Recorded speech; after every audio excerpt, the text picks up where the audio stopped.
बहुत सुंदर प्रश्न है, क्योंकि हम प्रकृति की उत्पत्ति हैं। तो प्रकृति का मान नहीं रखेंगे तो हम अपना जीवन सार्थक कैसे करेंगे। तो प्रकृति के नियम शाश्वत हैं, सटीक हैं, बिल्कुल सरल हैं और रोज़ हमें शिक्षा देते हैं। प्रकृति ने हमें बनाया 5 तत्व का पुतला। 5 तत्व सभी जानते हैं क्या है? धरती, अग्नि, वायु, आकाश, जल। तो ये पांचों के गुण हमारे अंदर होने चाहिए। धरती की तरह सहनशील,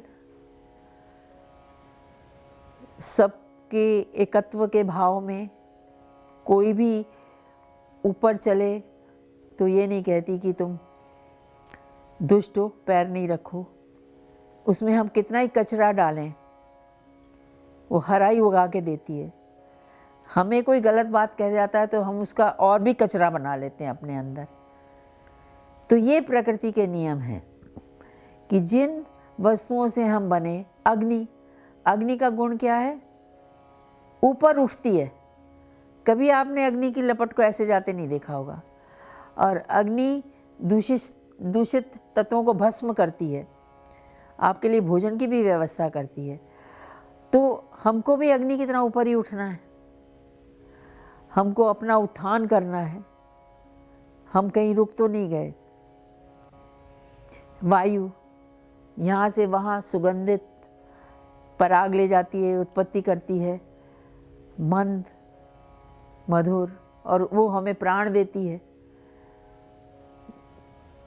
और आपका आकाश पूरे को एक समझता है, हमारी छत्र छाया हमें देता है, हमें सुरक्षित अनुभव कराता है पिता की तरह से। तो ऐसे ही ये सब गुण हमारे अंदर भी तो आने चाहिए। तो हम इन गुणों को भूल गए अपने। जल, हमारी करुणा। जल जब बहता है तो अगर रास्ते में कोई रोड़ा आता है तो अपना स्थान बदल देता है। वो अपना लक्ष्य नहीं भूलता, समुद्र में मिलना है, नदी, और अपनी स्वच्छता से वो आगे बढ़ता जाता है, कूड़े को किनारे लगाता जाता है। तो ये मानव में भी गुण आना चाहिए। चींटी दिन रात मेहनत करती है अपने, जब कोई कहीं उसको चीनी या कोई अच्छा कण दिखाई दे जाता है, सबसे पहले जाके सांप को खबर करके आती है कि चलो वहाँ ये है। और मानव का स्वभाव क्या हो गया, उसको कोई अच्छी चीज़ मिलेगी तो वो नहीं चाहेगा किसी और को भी पता लगे, मेरा ही उस पर अधिकार है। पक्षी बच्चों को उड़ना सिखा देते हैं, उसके बाद वो हट जाते हैं। तो प्रकृति के नियम जो हैं वो शाश्वत हैं और बदलते नहीं हैं। मानव के बनाए नियम बदलते रहते हैं। तो हमको प्रकृति के नियमों से चलना है। प्रकृति का नियम क्या है कि कोई भी चीज़ मिटती नहीं है। आप पत्ते को रगड़ दो, मानव शरीर खत्म हो, उसका रूप बदल जाता है। मगर हमारे अंदर कोई चीज़ उत्पन्न होती है तो हम सबसे पहले, हमारा दिमाग कहता है इसको ख़त्म करो।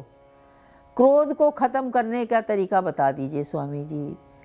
हमें बहुत क्रोध आता है और हमारे अंदर बहुत द्वेष है, इसको ख़त्म करने का तरीका बता दीजिए। हम उसको समाप्त करने के तरीके ढूंढते हैं। 1 मिनट नहीं है प्रकृति का नियम ध्यान में आता कि कोई चीज़ समाप्त नहीं होती, खाली उसकी दिशा बदलनी होती है। द्वेष को आप प्रेम में बदलो, क्रोध को आप सबको सुधारने की शक्ति में बदल लो। तो हमको अपनी सारी ऊर्जाओं को एक परिवर्तित करके एक सौंदर्यमय रूप देना है। हमको किसी चीज़ का विनष्ट करने का अधिकार नहीं है। हमको हर चीज़ को एक ऐसा रूप देना है वो जो जीवन में भी कोई चीज़, जैसे अभी आपने बताया हमको तनाव होता है, कुछ होता है, उसको हमने रूप बदल देना है। जब हम में कोई चीज़ अनुभूति होती है, अनुभव होती है, तो हमारे अंदर एक ऊर्जा जागृत होती है जो कि जो हम अनुभूति कर रहे हैं उसको फीड भी कर सकती है और उसको पुष्ट भी कर सकती है और उसको दूसरा रूप भी दे सकती है। तो हमको ये सोचना है कि हम अपना ध्यान कहीं और लगाएं, बदल दें, कृतित्व में लगाएं। अब प्रकृति का सबसे बड़ा जो नियम है वो है सत्यम शिवम सुंदरम। हर चीज़ में सत्यमय है। कैक्टस है तो सत्य है, सांप है तो सत्य है, बिच्छू है तो सत्य है, और वो सबके कल्याण के लिए है। सांप नहीं होगा तो खेतों से चूहे कौन खाएगा। सब एक दूसरे पर आधारित हैं। तो हम लोग इतने कट कट के मानव रहने लगे एक दूसरे से। सबको एक दूसरे की ऊर्जा की आवश्यकता है। प्रेम से, एकत्व से हम सब अपना विकास करें तो सबके कल्याणकारी हो और सुंदर भी हो। आप देखो अपनी तरह से सांप भी कईयों को सुंदर लगने लगते हैं। प्रकृति में कोई चीज़ ऐसी नहीं है जो कुरूप हो। पेड़ सूख जाता है तब भी सुंदर लगता है। तो प्रकृति का ये बिल्कुल शाश्वत नियम है, और जो सत्य होता है, सही होता है, उसको वो आगे ले जाती है, बाकी को वो विनष्ट कर देती है। तो यही गुण हमारे अंदर भी होना चाहिए। सत्य का मतलब ये नहीं कि सच्चा होना। सच का मतलब ये है कि वो आपका सत्य है, उसको मानना। झूठ भी सत्य है, क्योंकि झूठ का यही सत्य है कि वो झूठ है।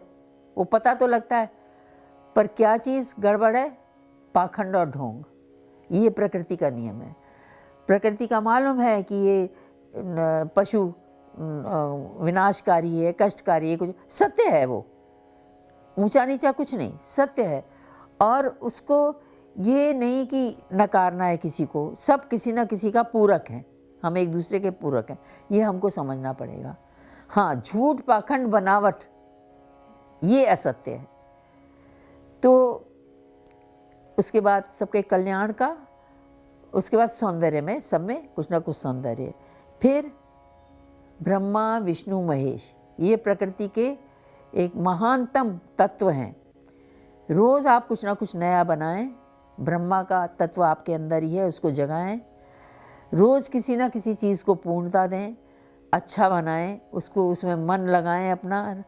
और जो चीज़ आपके लिए, उत्थान के लिए कल्याणकारी नहीं, आवश्यक नहीं, उसको निष्कासित कर दीजिए। तो ये प्रकृति के ही नियम हैं।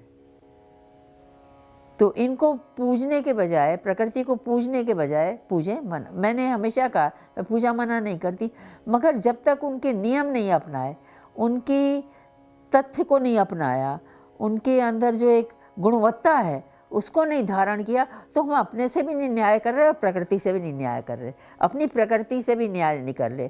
तो इसलिए हमको 5 गुण हमें अपने अंदर सरल हों, सहज हों, स्वाभाविक हों, सामान्य हों और साधारण रहें।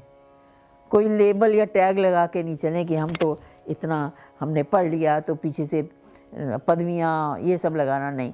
साधारण मानव की तरह ये 5 सा याद रखें: सहज, सरल, सामान्य, साधारण और प्राकृतिक।